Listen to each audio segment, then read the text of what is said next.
Hello everyone, I am Professor Damodaran from the Indian Institute of Management, Bangalore. I am here to talk to you about India and climate change. More specifically, I have been asked to address three important questions. I'll take it one by one. The first question is what India has done after the Paris Agreement was signed. I would say that my answer cannot be very straightforward. I have to go to the essential nature of the Paris Agreement. Well, the Paris Agreement is a treaty, but unlike a regular treaty where the shalls should dominate the shoulds, the Paris Agreement puts shoulds on very key issues and shalls on not so very key issues. Now, what I mean is, the economy-wide emission targets. The Paris Agreement fights shy on this. So most of the developed countries did not want a concrete obligation to be taken up here. Now contrast this with what India has done in the run-up to the Paris Agreement as well as in the wake of the Paris Agreement. India's intended national contribution document, which you call it INCD in UNFCCC parlance, is a very ambitious document. And like any government document, it covers everything under the sun. And yet, I see four elements which provide the salience to our climate change action programs in the wake of the Paris Agreement. The first is the emphasis on renewable energy. The second one is the emphasis on clean energy. The third one is on energy efficiency. And the fourth one, which is very decisive, is on sustainable low carbon urban ecosystems. To me, this provides the much needed salience to India's action programs on climate change after the Paris Agreement.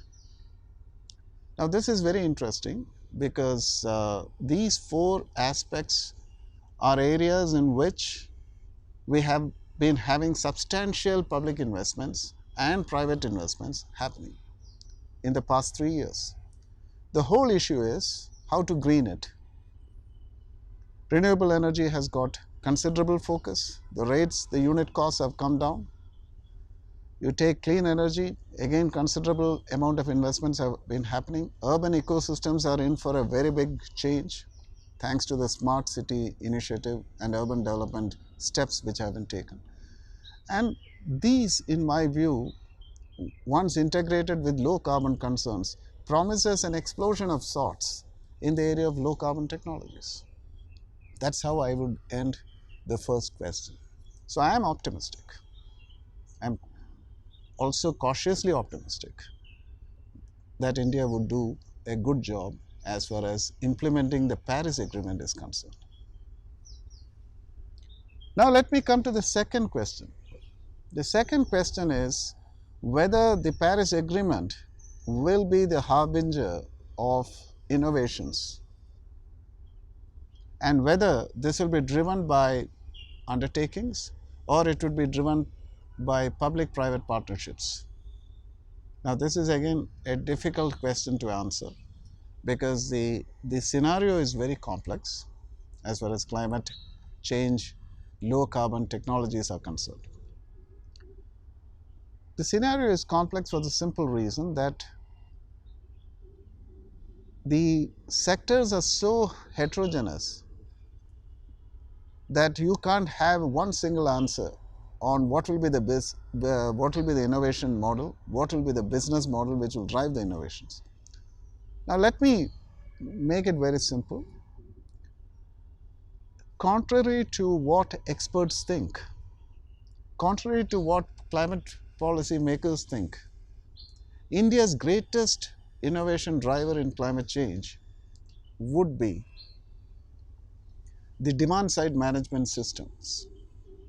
Now this is very underrated and understated in policy documents. Now when I say demand side management, I mean India's great efforts in giving a big fillip to sensor technologies the Internet of Things, which is taking over the urban space. And if you notice, a slew of IoT technologies have come out from startups based in India. And these startups are based on substantial capital investments, and yet they carry proprietary technology which will have a very big role to play in the days to come. So, to answer your question, or the question that is posed to me, I would say that innovations are going to happen in demand side management, which is related to what the IN document says, energy efficiency. Now, let me take you to a different direction to answer the second question on the business models. Take at least three sectors where action is to happen. The first sector is called the waste to energy sector, which is very typical of urban cities. Now, waste to energy technologies have been commercialized in India based on a public-private partnership. But I'm afraid that this has not really worked. In the days to come, waste to energy technologies can take roots only if one of them take over and run it. This is my view. Now let us come to the second sector, carbon sinks. Now this is a very ambitious target for India's climate action program in the wake of the Paris Agreement. Now the carbon sink initiative, in my view, would be entirely driven by the forest departments of the state governments as well as the central government. Now there is no scope for any private involvement here. And if you look further down and look at the IoT, the Internet of Things and sensor technologies, this will be entirely driven by the private sector. So in my view, public-private partnerships as far as climate change is concerned is passe. It is not going to happen. It is either private or public. It cannot be both. Having said this, I should also tell you that the unfolding scene is going to be extremely interesting.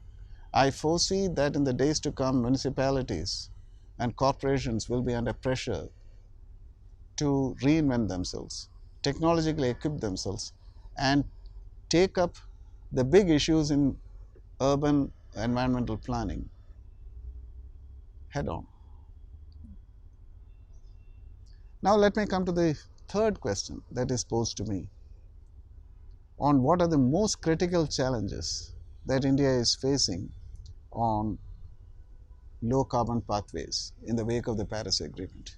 Well, I would say there are two issues. One is the urban sustainability and urban low carbon issue. It's going to be a major problem. India is going to have a population of 600 million by 2030. That's a whopping number. Currently, we are at 333 million. So see the exponential jump that will happen in just next 13 years. And therefore, the challenge of low carbon initiatives in urban areas is going to be very, very daunting.